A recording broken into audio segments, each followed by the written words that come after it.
Buenas tardes, mis amados, amados del Señor. Como dice la Escritura en Efesios capítulo 5, verso 1, sed pues imitadores de Dios como hijos amados. Esto dice la Escritura, la palabra de Dios, como hijos amados del Señor. Debemos imitar a nuestro Dios. Por eso debemos parecernos cada vez más a nuestro Padre Celestial. ¿Y de qué manera podemos hacerlo? A través de su verdad, de su palabra. Por eso que debemos parecernos cada vez más a Cristo. El carácter de Cristo se debe manifestar en nuestra vida. Y esto está en un proceso constante en nuestra vida cotidiana. Porque Cristo viene a buscar a los suyos. Y estamos más cerca que nunca de este evento glorioso que va a ocurrir. Por lo tanto, por eso debemos estar listos, preparados. Porque de toda manera estamos de paso, somos peregrinos. Jesús viene a buscarnos o nosotros partimos a su presencia. De toda manera vamos a estar. Lo importante es que estemos listos, preparados para ese momento que vamos a encontrarnos con el Señor Jesús. Pero sabemos que Él viene a buscar a su iglesia. El Señor Jesús dijo, no pasará esta generación hasta que todo esto acontezca. El cielo y la tierra pasará, pero mi palabra no pasará. Pero el día y la hora nadie lo sabe, ni los ángeles ni los cielos, solo mi Padre. Qué bueno saber que el Padre eterno sabe el tiempo, el día y la hora en que este evento va a ocurrir. Por eso tenemos que estar preparados. ¿Y de qué manera? Estando en sintonía con Dios, en comunión con Dios, a través de su verdad, a través de su Espíritu Santo y en la comunidad de fe en la iglesia de Jesucristo, que formamos parte, que somos parte, cada cristiano es parte del cuerpo de Cristo, es miembro del cuerpo de Jesucristo.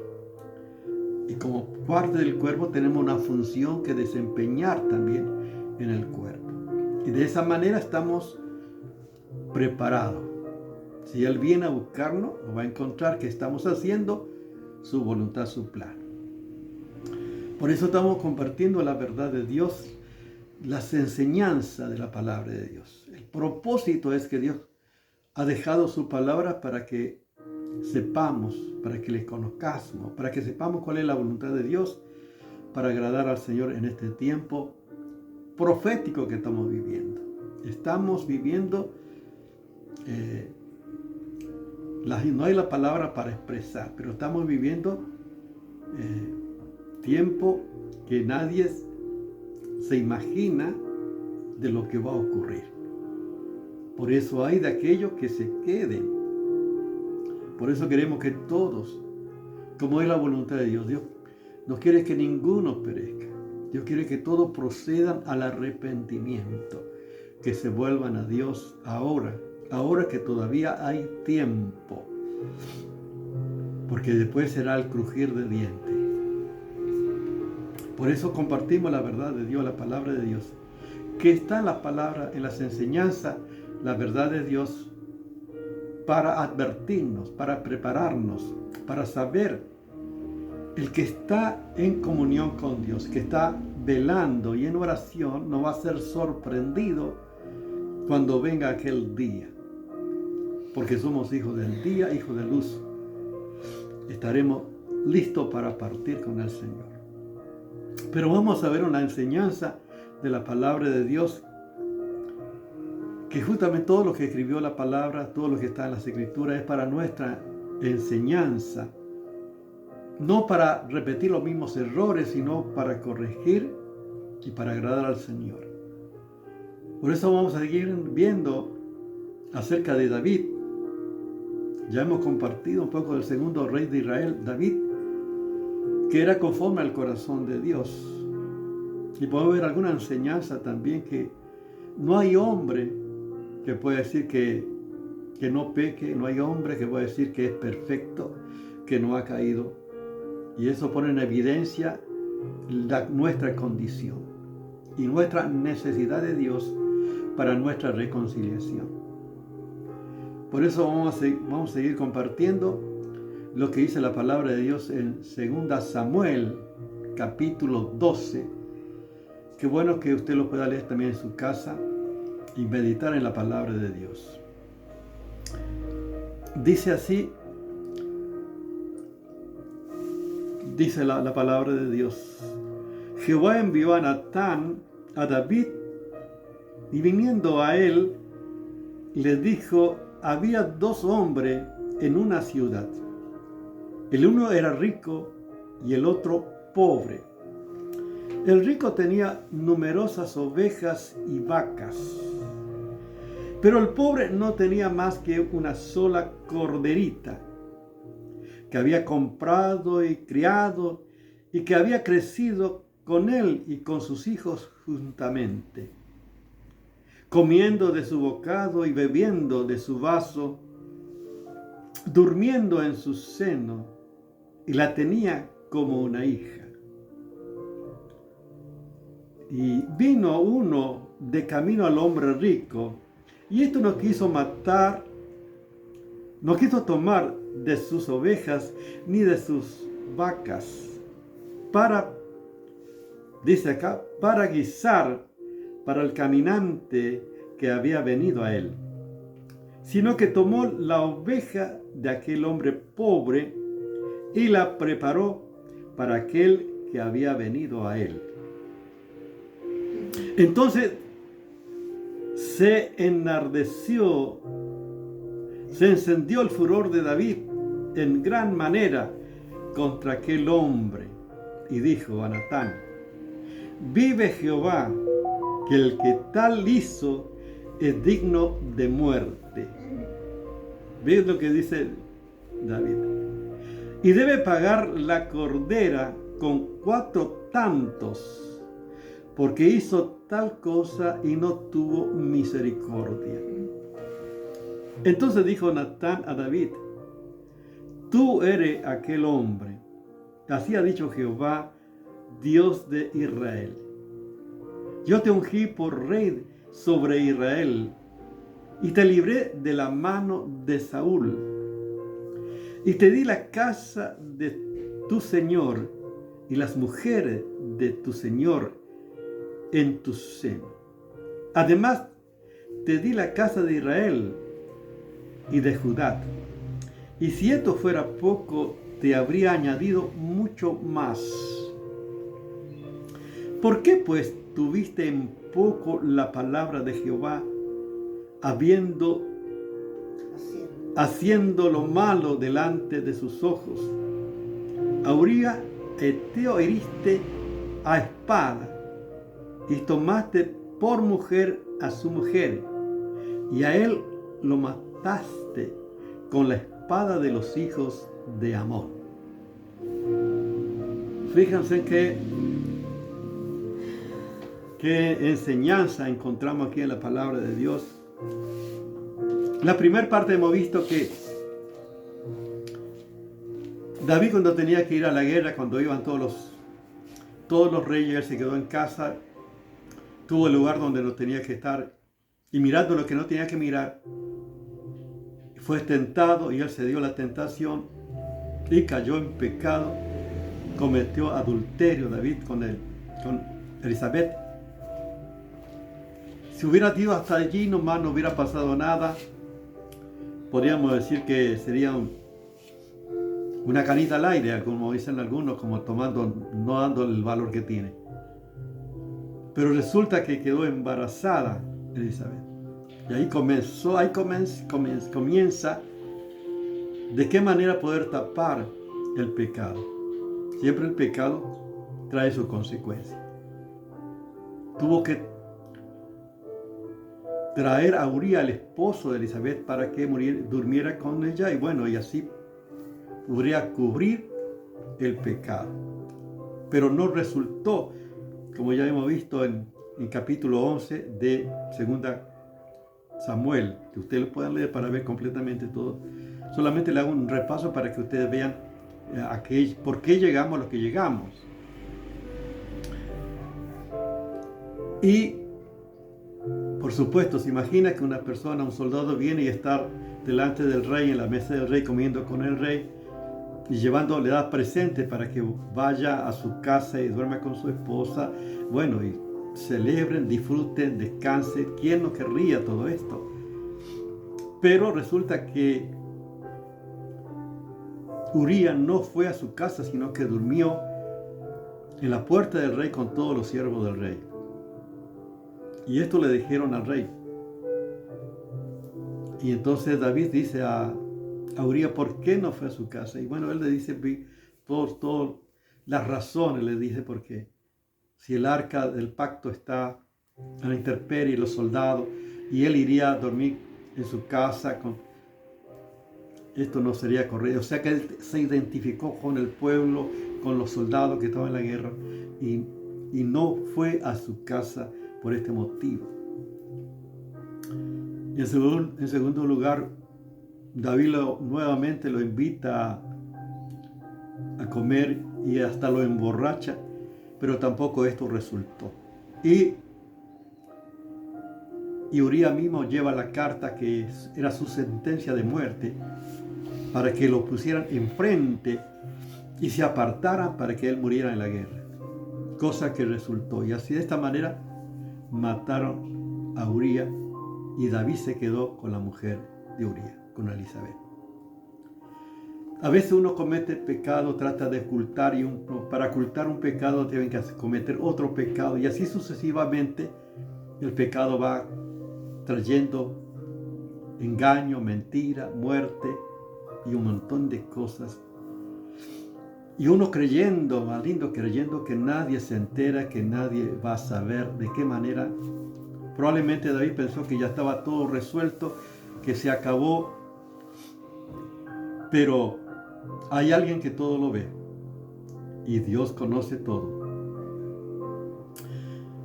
Probablemente si Dios no hubiera confrontado a David, hubiera quedado así. Hubiera pensado David que todo está bien, que todo está oculto, que nadie se entendió, que todo está perfecto, que todo sigue. Pero delante de Dios nadie puede ocultar nada. Y esto es qué tremendo saber a través de las Escrituras, la palabra de Dios. La Biblia dice que el Dios que nosotros creemos, que creó los cielos y la tierra, es el Todopoderoso, el que todo lo sabe, el que está en todo lugar a su vez. O sea que no hay nada que el hombre haga que Dios no lo va a saber. Inclusive yo no tengo la palabra en mi boca y Dios sabe lo que ya voy a decir. Así que fíjense en qué impresionante el conocimiento que Dios tiene de nosotros mismos. Más allá de lo que uno se imagina. Por eso Dios tiene que confrontar a David y envía un profeta, al profeta Natán, para justamente confrontar a David con esta realidad.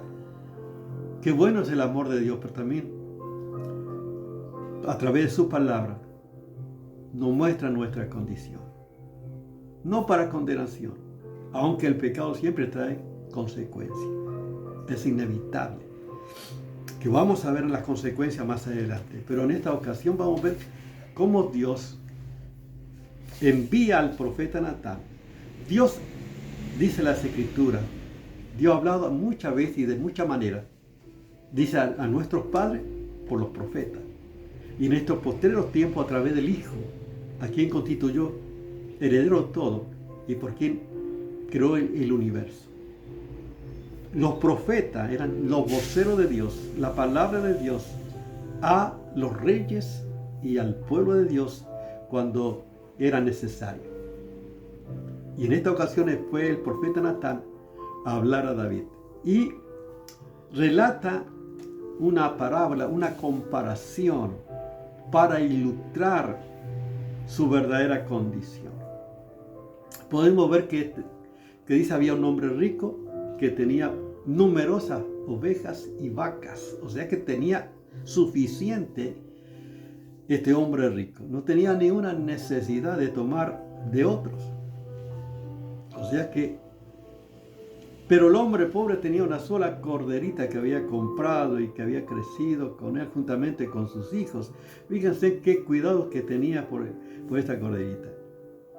Dice, comiendo de su bocado, bebiendo de su vaso y durmiendo en su seno, lo tenía como una hija. El valor que tenía para este hombre pobre su corderita. Pero ¿qué pasa? Que el hombre rico mata, toma la corderita, toma la oveja del hombre pobre y la prepara. Y todos ya como hemos leído, como dice la palabra. Entonces se encendió el furor de David y dijo, fíjense lo que él mismo relata, dice la palabra de Dios, en cuanto al hombre rico. Entonces se encendió el furor de David en gran manera contra aquel hombre y dijo a Natán, el profeta, vive Jehová, que el que tal hizo es digno de muerte. Él da la sentencia, el veredicto, o sea, lo que merece el hombre rico que tomó la pobre oveja del hombre pobre. Y es digno de muerte. Si uno ve el Antiguo Testamento, la ley de Moisés, podemos ver que 3 pecados cometió David. Si uno lee Éxodo capítulo 20, versos 13, 14 y 17, dice allí, no matarás. Primero dice, no matarás. No cometerá adulterio. Dice, y no deseará la mujer de tu prójimo. Dije, todos estos pecados fue cometido por David. Se quedó con la mujer ajena, mató al esposo, no lo mató directamente, pero indirectamente él fue promotor, que lo mató con la espada de los hijos de Amón. Y se quedó con la esposa de Urí. O sea, estos son los mandamientos que está en Éxodo capítulo 20, el pecado que él cometió. Por eso él dice, este es digno de muerte. Conociendo las Escrituras, el Antiguo Testamento era así. El pecado trae la muerte. Trae la muerte. Y dice, y el que tal hizo debe pagar 4 tanto la cordera. O sea que retribuir el daño causado, 4 veces tenía que pagar la cordera. O sea que tenía que devolver 4 corderitas. Porque dice, por lo que hizo y no tuvo misericordia. Y ese era él. Dice, tú eres aquel hombre. Qué impresionante la palabra de Dios, cómo confrontó y le dice Natán, tú eres ese hombre, tú eres ese hombre. Es algo impresionante. Y confrontar a un rey en aquel tiempo no era fácil, muchos podían perder la cabeza, pero los profetas de Dios, los verdaderos profetas de Dios, confrontaban y declaraban la palabra de Dios, la verdad de Dios, no importa quién sea, porque eran voceros de Dios.